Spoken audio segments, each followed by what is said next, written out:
Dream big and we are here to make them bigger and better. St. Soldier Convent Senior Secondary School Sandoho, Hamirpur offers admission for new session from playway to senior secondary level with following academies: special coaching from class 6 to 12th, NDA, Navodaya Vidyalaya, Army, Sainik School, Air Force।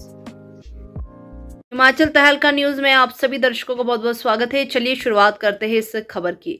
देखिए, हिमाचल प्रदेश में चल रहा सियासी बवाल थमने का नाम नहीं ले रहा है। बीते कल ही कांग्रेस ने संयुक्त पत्रकार वार्ता कर एकजुटता का संदेश देते हुए हिमाचल प्रदेश में कांग्रेस सरकार के 5 साल का कार्यकाल पूरा करने का दावा किया था। लेकिन आज सुबह ही विक्रमादित्य सिंह के दिल्ली रवाना होने से सियासी गलियारों में सरकार पर फिर से संकट मंडराने की चर्चा शुरू हो गई है। हालांकि प्रतिभा सिंह ने कहा कि वे कांग्रेस की मजबूती के लिए काम कर रही है और विक्रमादित्य सिंह दिल्ली सरकारी कार्य से गए हैं, जिसका टूर प्रोग्राम भी साझा किया गया है और पार्टी हाईकमान से इस दौरान मुलाकात कर सकते हैं।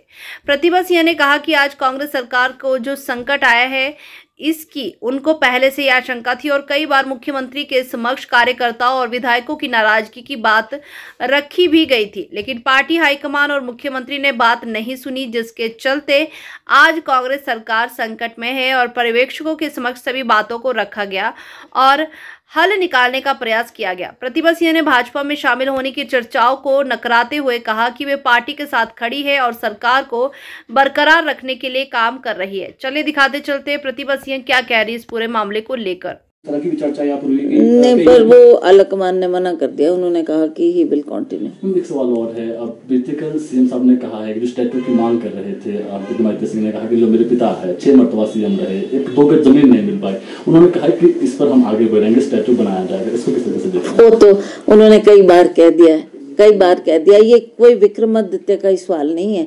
इस बात को पूरी हिमाचल प्रदेश की जनता चाहती थी कि जिस इंसान ने इतना कुछ हिमाचल प्रदेश के विकास के लिए किया है, कम से कम एक मूर्ति लगाना कौन सी बड़ी बात थी।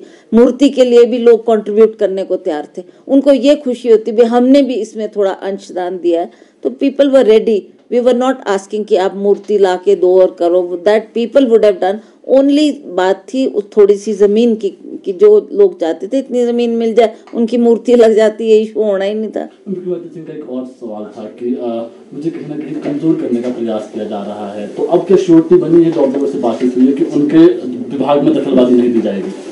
हुआ ना ऐसा, तभी उसने थोड़ी नाराजगी जाहिर की। वो उन्हीं की बात नहीं है, दूसरे मिनिस्टर्स की बात भी ऐसी है। अगर आप ही की कैबिनेट के मिनिस्टर हैं, आपने उनको मिनिस्टर बना, give them a free hand and let them do what they are doing in the field. वो भी कांग्रेस की बेहतरी के लिए काम करना था ना उन्होंने। पर अगर आप उनके ऊपर थोड़ा मतलब उनको फ्री हैंड नहीं देंगे तो फिर वो आगे जिस तरीके से काम करना चाहते हैं उसमें बहुत सी बाधाएं आ जाती है। तो ये एक इशू था। बेशक अब चीजें सेटल हो गई हैं, जिस तरह से आप भी कह रही थी, अब जो है वो सामंजस्य बैठ गया है, लेकिन अगर इसी तरह का आगे भी चलता रहा, क्योंकि अभी भी लग रहा है कि उतना तालमेल नहीं बन पाया है, तो भविष्य में भी एक खतरा फिर से पैदा हो सकता है। हाईकमान को इसमें संज्ञान लेने की देखिए, अब सबसे बड़ी बात यह है कि जो 3 ऑब्जर्वर्स यहाँ आए थे उन्होंने बात की है हाईकमांड से। हाईकमांड हमारे को बुलाएगा, हम उनसे उनके ध्यानार्थ भी ये बात लाएंगे कि जी ये इश्यूज थे, अब आप बताएं क्या किया जाए। जो उनका हुक्म होगा उसके मुताबिक ही फिर आगे बढ़ेंगे।